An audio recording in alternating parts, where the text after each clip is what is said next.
Hello learners, আসসালামু আলাইকুম। আপনারা দেখছেন ইংলিশ কেয়ার সেন্টার, সাথে আছি ইব্রাহিম খলিল। আজকের টিউটোরিয়ালটির মাধ্যমে আমরা অষ্টম শ্রেণীর বৃত্তি পরীক্ষার ফিল ইন দ্য ব্ল্যাঙ্কস এর সিরিজ ভিডিওর 1 নম্বর লেসনে আপনাদেরকে ওয়েলকাম করছি।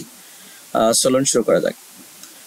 তো আমরা যেহেতু এক্সারসাইজ করব, এক্সারসাইজ করতে করতে আপনারা রুলগুলো জানবেন। প্রত্যেকটা ফিল ইন দ্য ব্ল্যাঙ্কসে আমরা রুল আলোচনা করব, সো ডোন্ট গেট ফ্রাস্ট্রেটেড যে আমরা রুল কেন আলোচনা করছি না বা রুল কেন দিচ্ছি না।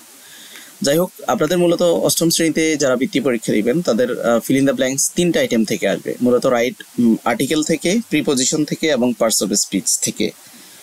সো এখানে একটা এক্সাম্পল দেওয়া আছে। অবশ্যই 10টা ফিল ইন দ্য ব্ল্যাঙ্কস থাকবে এবং কখনো কখনো বক্সে ওয়ার্ড দেওয়া থাকতে পারে, মানে ক্লু থাকতে পারে, আবার কখনো কখনো উইদাউট ক্লু থাকতে পারে। তো যাই হোক, এটা পরে দেখা যাবে, বাট আমরা এক্সারসাইজ দুভাবেই করতে হবে, মানে উইথ ক্লু দিয়েও করতে হবে, উইদাউট ক্লু দিয়েও করতে হবে। Man has unquenchable thrust. তো আমরা নিশ্চয় জানি যে ম্যান হ্যাজ এটা আনকোয়েন্সেবল যেহেতু আছে, যেটা আমাদের এখানে আর্টিকেলের কাজ আন, আমরা লিখছি ইউ, উচ্চারণ হইল আন, সো এখানে আমরা আর্টিকেল ব্যবহার করতে হবে এন আনকোয়েন্সেবল থ্রাস্ট। তো আমরা নিশ্চয় জানি কিছু কিছু শব্দ অ্যাপ্রোপ্রিয়েট প্রিপোজিশনগুলো কিন্তু সাথে বসে যায়। থ্রাস্ট ফর, থ্রাস্টের সাথে কিন্তু ফর বলবে। সো থ্রাস্ট ফর নলেজ, মানুষ অদম্য ইচ্ছা, অজানাকে জানা। He is never satisfied.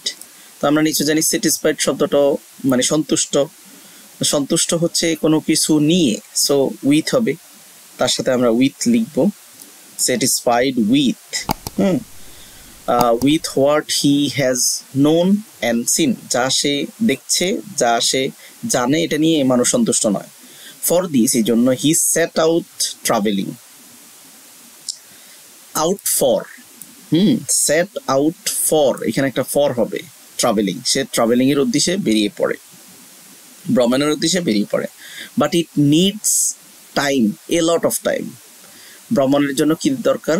অনেক টাকা দরকার, লট অফ মানি দরকার, অ্যান্ড লট অফ ফ্যাশনস দরকার, ধৈর্য দরকার। মানি দরকার, ফ্যাশনস দরকার। তারপর বলছে people of developed country.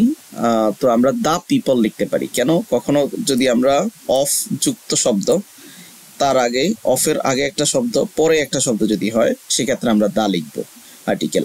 So the people of developed country are fit for it. আমরা জানি ফিট শব্দটার সাথে ফর হয়, fit for it.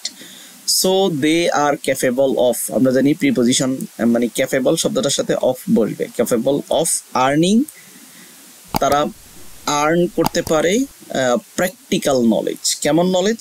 Practical knowledge. তো এখানে অলরেডি দেয়া আছে প্র্যাকটিক্যাল। কখনো কখনো শব্দগুলো অ্যাজ ইট ইজ যেভাবে আছে এইভাবে বসে যাবে, আবার কখনো কখনো কিছু অংশ হয়তো আমাদের পরিবর্তন করা লাগতে পারে। তো আশা করি বুঝতে পেরেছেন।